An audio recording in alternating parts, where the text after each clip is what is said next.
Para você que não sabe nada ou quase nada de Duna, eu vou tentar fazer um resumão bem básico, bem simples aqui para você tentar entender. Lembra daquela novela, O Clone, da Glória Pérez, que tinha lá o deserto, que tinha música dramática, muita emoção? E aí você também vai pegar elementos da realidade, como por exemplo a guerra do Iraque, né? Também deserto, território, conflitos, política, recursos naturais, é isso que a gente tem mais ou menos em Duna, esse épico que influenciou muitas outras obras no decorrer das últimas décadas. Brincadeiras à parte, mas também tem elementos de O Clone da Guerra do Iraque, sim.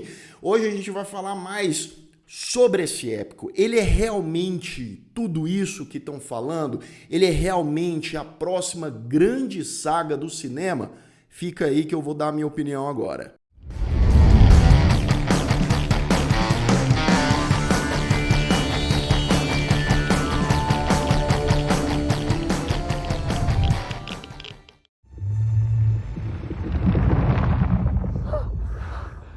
Sejam todos muito bem-vindos a mais um Refúgio Cult, meus amigos. Hoje para a gente falar sobre o tão aguardado Duna, novo filme do Denis Villeneuve. Sou fã do Denis, né? É um cara que já fez muita coisa boa. Os Suspeitos, A Chegada, Incêndios, Blade Runner 2049, entre outros. E se você puder e quiser, seja membro do Refúgio Cult para participar de lives, ajudar ainda mais o canal, participar de enquetes e outros conteúdos exclusivos também. E deixa o seu like que ajuda muito os vídeos a espalhar por aí nesse YouTubão.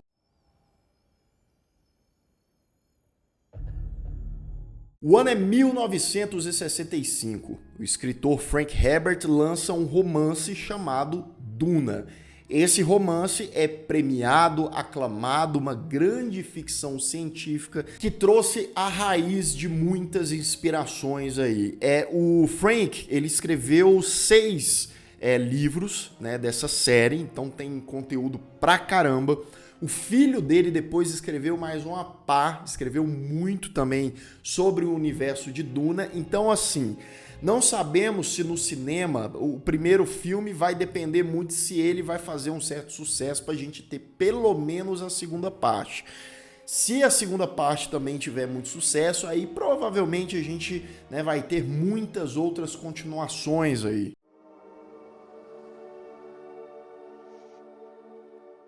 A grande questão aqui é que não foi o Villeneuve, né, que começou a tentar trazer Duna, né, para o cinema. Acreditava-se que era muito difícil, né, adaptar Duna para o cinema, mas o Alejandro Jodorowsky, na década de 70, esse cineasta brilhante, mas também lelé, né, que tentou fazer a sua versão. Ele dedicou nada mais e nada menos do que 3 anos na pré-produção, produção ali do filme, que não deu certo por questões orçamentárias, e o cara tava querendo aí Mick Jagger, tava querendo Salvador Dalí, uma galera aí que realmente para trazer ia ser meio complicado. Não foi adiante, tem vídeo sobre essa história aqui no Refúgio Cult, tem documentário sobre isso que também é muito interessante, só que lá na década de 80, cerca de 10 anos depois, o David Lynch, sim, o grande Lynch, rei aí do surrealismo no cinema, ele fez a versão dele, que é uma versão, né, esquisita e tal, tem uma certa identidade própria. Mas, enfim, não é um filme que eu diria, nossa, é um filme muito bom, é um filme bom, né? Até envelheceu meio com a pegada trashzona mesmo. Shield. Ó, já deixando claro, eu ainda não li os livros, mas eu pretendo ler no futuro. O que a gente está analisando aqui é esse filme, ele como um todo. Pesquisei bastante sobre a história, os personagens e tal, bastidores também. Então eu vou trazer o máximo de informação resumida. Duna se passa lá no ano de 10.000 e parará, né? Então é lá pra frente. Rolou uma guerra no passado dos humanos contra as máquinas, né? Já vimos isso várias vezes. Os humanos, eles ganharam. Então, com medo da tecnologia, da máquina, dos computadores, agora eles vivem com uma tecnologia mais escassa. Você pode perceber que em Duna não tem computador, né? Eles priorizam a mente, o psicológico, né? Tem ali as habilidades mentais, tem a evolução, tem a especiaria, que é esse elemento natural que é o mais importante ali do universo, que ajuda a expandir a mente. Então, digamos que a tecnologia nesse universo principal, né, o recurso principal é, claro, essa especiaria, mas é a própria mente humana, por isso que eles repetem muito sobre a conservação da mente. E aonde tem essa especiaria, né, onde é a casa dela? Em Arrakis, que é esse planeta também considerado como Duna, onde tem lá no deserto, né, a especiaria, onde é coletada. E tem a casa Atreides, né, o Leto Atreides, feito aqui pelo Oscar Isaac, que o imperador desse universo, né, o mandante, fala assim pra ele: ó, Leto, vai lá pra Arrakis, eu vou, né, deixar você cuidando. Não é uma responsabilidade pequena, porque essa especiaria, essa coisa tão valiosa, tá lá nesse planeta. Então ele precisa administrar e tal. Antes, uma casa chamada Harkonnen estava cuidando de lá, só que os caras eram brutão, maléfico, aquela coisa mais ali, né? Os caras implacável, queria tomar o poder e matar o povo lá e não sei o quê. Então o começo do filme é o Leto da casa Atreides, né, com a sua companheira, a Jessica, que é uma bruxona poderosa, e o filho deles, que é o Paul Atreides, feito pelo Timothée Chalamet, que é o protagonista desse filme aqui. Então é eles aceitando ir para Arrakis, essa migração que eles fazem chegando lá, e é um planeta muito perigoso.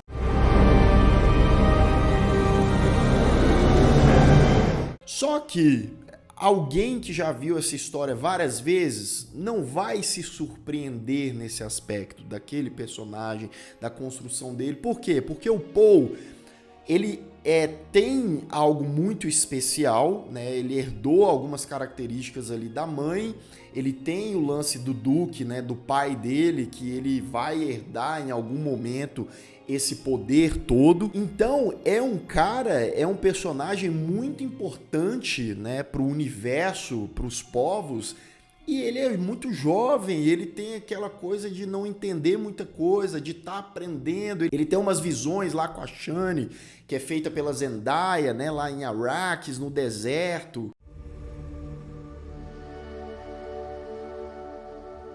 Então vamos lá, Lucas, o que você, meu filho, você achou de Duna? E aí, é nota 10, é o novo Senhor dos Anéis? Calma lá, calma lá, calma lá. Você já deve ter ouvido falar que esse primeiro filme, inclusive eles botam lá no início do título, né, Duna parte 1. É a parte 1. Provavelmente, como eu disse, pelo menos a parte 2 deve rolar. E eu tô torcendo para que isso aconteça, tá? Mas essa primeira parte é uma grande introdução aos planetas, ao universo ali, à cultura, os personagens, quais são os objetivos, os elementos, quem são os vilões, quem são os prováveis heróis. E tudo isso é muito bem estabelecido aqui pelo Denis Villeneuve e seus roteiristas. A maneira como ele trafega ali nas ambientações, como ele estabelece seus personagens, seus diálogos, é tudo muito bem orquestrado. Everything they've left us is in shambles. We've been set up to fail. That carry-all was just old. E para não ser só mais um blockbuster coloridão, com cores fortes, e tinha tudo para ter cor muito forte, porque a gente tá falando de deserto, né? Cores mais flamejantes, ele subverte essa parada. Ele traz essa questão escura que ele geralmente traz mesmo em muito dos seus filmes, né? Mas ao mesmo tempo que sim, a escala épica, né, ali o clímax, a construção de alguns momentos remete muito a blockbusters, apesar de que aí a gente entra nas minhas ressalvas, tá? Com o filme. Os momentos de ação, eles existem, tem conflitos, tem explosão e tal, mais uma vez blockbuster. Porém, eu acho que eles poderiam ter um temperinho a mais, sabe? Uma identidade a mais. Às vezes, algumas batalhas elas são muito rápidas, elas duram segundos, ou poderiam ter coreografias mais estilosas e tal. E eu não tô querendo ser chato, mas eu acho que para agregar mais urgência, perigo e trazer um negócio mais intenso aí para esses conflitos.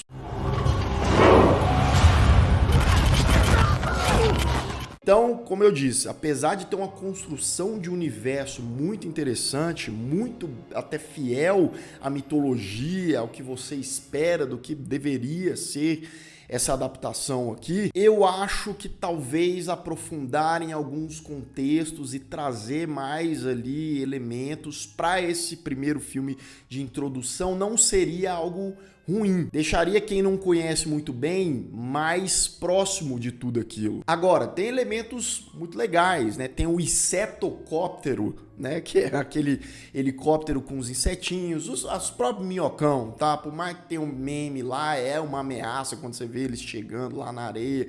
Tem pelo menos 2 cenas aqui que a gente vê a urgência, né? De como aqueles bichões são colossais e tal.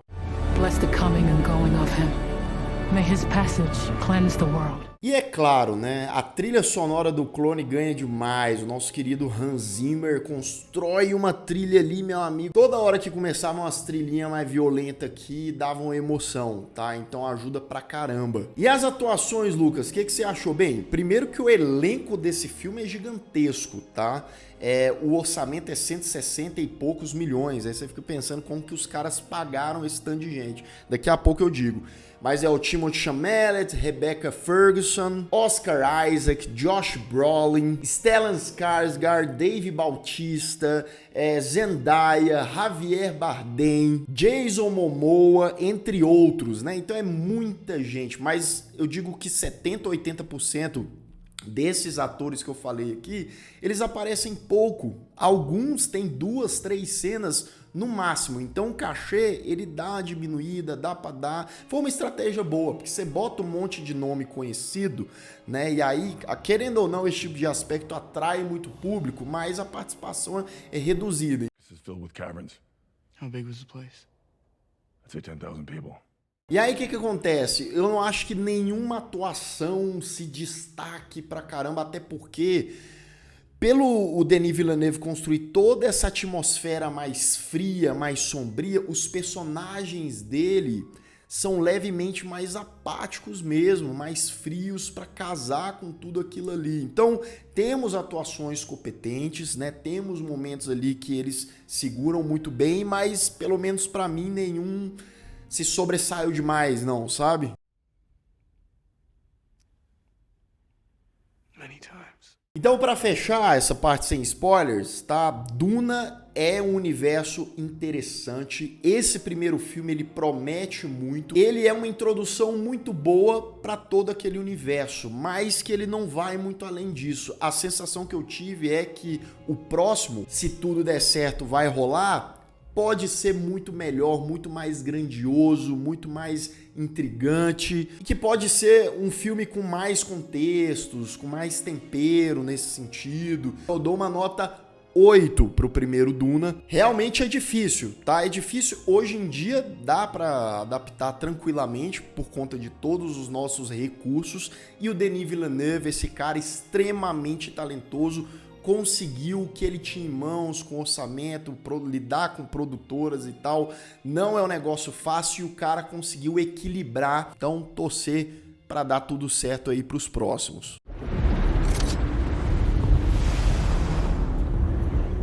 Se você ainda não é inscrito aqui no canal, se inscreva aqui embaixo, clique no sininho para receber todas as notificações e deixe o seu like que ajuda muito o Refúgio Cult.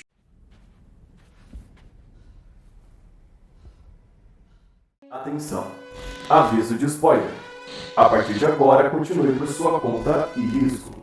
Bem, então vamos lá. Vou resumir bem, mas vou resumir muito, tá? Assim, esse primeiro filme, até porque a gente tem muita contemplação, tem muitas cenas aí relativamente mais lentas, né? Então, Pulando pra galera já em Arrakis, né, os Atreides lá, eles estão conhecendo o planeta, tem os Fremen lá, né, os povos que vivem nas cavernas, nos desertos e tal. E a primeira cena que realmente me empolgou pra caramba foi a primeira aparição do Minhocão, né, do verme lá, quando eles estão lá no deserto, estão pilotando o insetocóptero, né, e aí o Minhocão tá chegando e vai pegar o povo e precisa salvar lá a galera. Essa cena foi bem legal. E o Paul com as visões dele é salvo lá pelo Josh Brolin.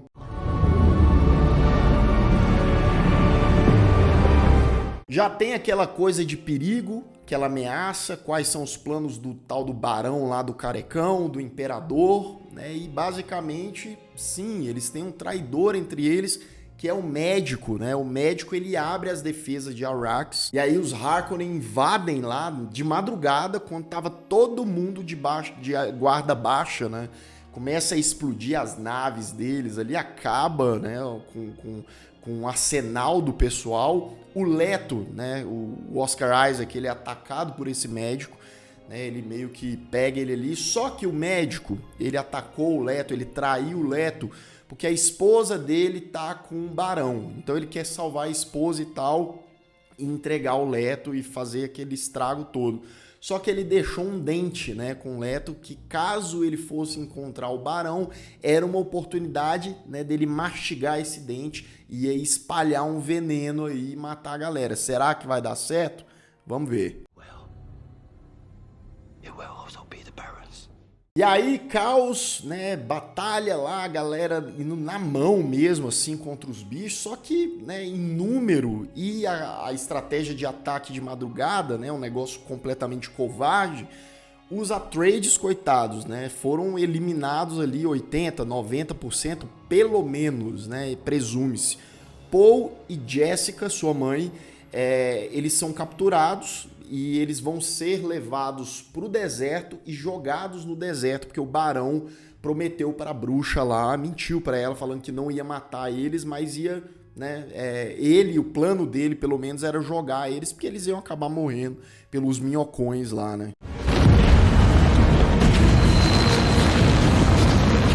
Porém, Paul e a sua mãe têm aquela habilidade do comando, né, que eles conseguem controlar os caras, então eles se salvam, eles caem, né, no deserto, ficam ali numa barraca no deserto, e aí o Leto fica cara a cara com o barão, né, numa cena bem legal, com a mesona, o barão comendo e tal, e o barão mata o médico, né, óbvio, né, não ia dar chance ali pro cara. O Leto morde o dente venenoso ali, espalha o veneno, mata uma galera, e aí o barão também, né, tá ali, cai, você pensa assim, será que o barão morreu? Será?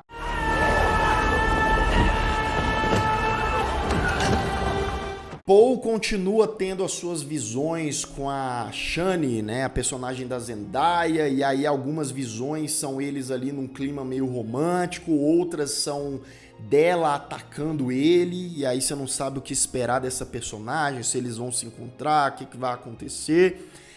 Os dois, o Paul e a Jessica, a mãe dele, são resgatados pelo Duncan, personagem do Jason Momoa, que é um guerreiro ali fiel aos Atreides, né? E aí, só pra fazer um parênteses rapidinho, qual era o plano de toda essa galera? Por que os Atreides foram atacados assim, né? Primeiro que os Heineken lá, a galera do mal, juntamente com o Imperador, né, eles queriam acabar com essa casa, com os Atreides, porque eles eram temidos, eles eram considerados uma ameaça. Então, basicamente, eles fizeram uma casinha para os Atreides, né? Não, vai lá para Duna, né, para Arrakis, comanda lá, beleza, toma todo esse poder. Só que na maciota foram lá e acabaram com todos eles, ou quase todos, né? I give you my word. We will not harm them. A doutora, que ela é ecologista, abriga, né, Paul, o Duncan, a Jessica lá num laboratório que ela tem, né? É engraçado que eles fazem o café deles com cuspe, né? Eles fazem ali, preparam e tal. Uma maneira bem intrigante, né? Você tomaria esse cafezinho aqui? Será?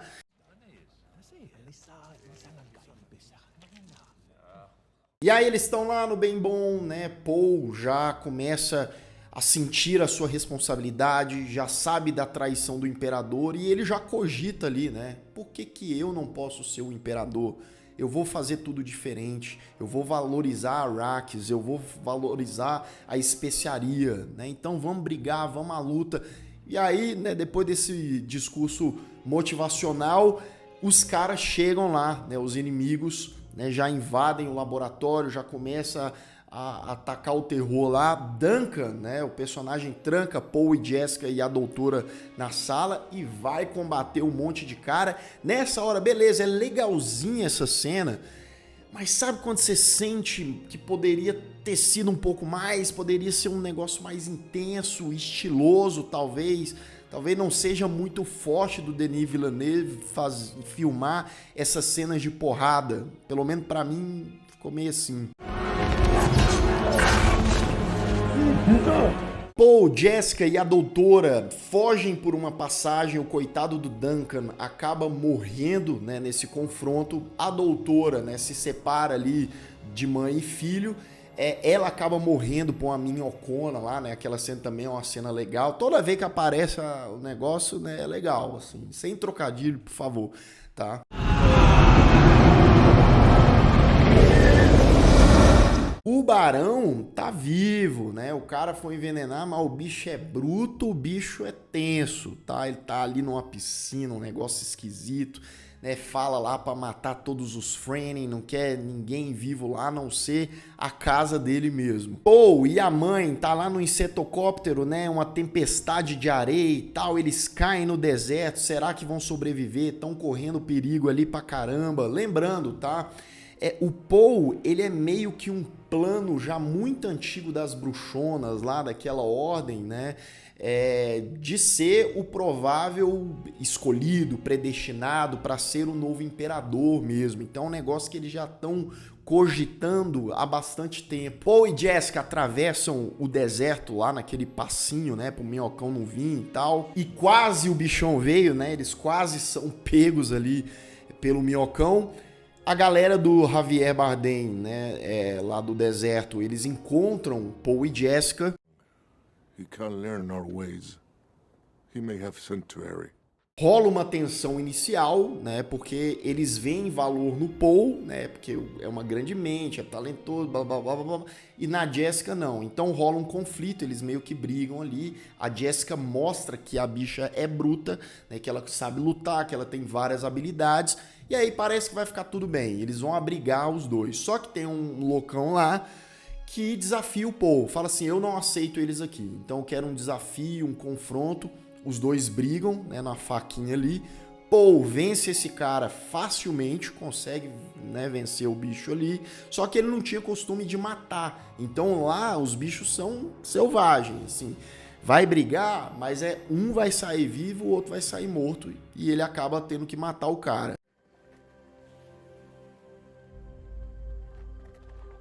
A Shani, personagem da Zendaya, das visões do Paul, finalmente aparece, né? Eles têm ali meio que ela não acredita muito no Paul, aquela história, né? Começa ali tudo muito conflitante. E eles finalmente são aceitos pelaquela galera, né? A mãe do Paul fala assim, não, você precisa fugir daqui, é muito perigoso, o pessoal vai te pegar. E ele fala, não, mãe, eu quero ficar em Duna, eu quero ficar em Arrakis, eu sei que o meu destino é aqui, o futuro, a gente vai derrotar esse povo, o imperador. E aí o final, eles indo embora ali, e a personagem da Shani falando pra eles, ó, tem muito mais vindo por aí, tá prometendo, hein, Duna, prometendo. E aí no final é legal que a gente vê os caras montados no minhocão, sem trocadilho, por favor, não faz isso não, né, vamos falar sério aqui, mas eles, né, domesticando ali os bichões mesmo. Por isso que esse filme é uma grande preparação, e eu acho que a segunda parte, mais uma vez, esse aqui, pô, legal, muito conceito interessante, mas o segundo mesmo é que promete ser realmente épico. O que você acha de Duna? Já leu os livros? Achou o primeiro filme assim uma perfeição? Você teve problemas ou não gostou de jeito nenhum? Deixa aqui nos comentários. E eu vou ficando por aqui. Caso você tenha perdido os últimos vídeos, ó, estão aparecendo bem aqui do meu lado, é só clicar, assistir, deixar o like que dá uma força enorme pra gente. Um grande abraço e até mais.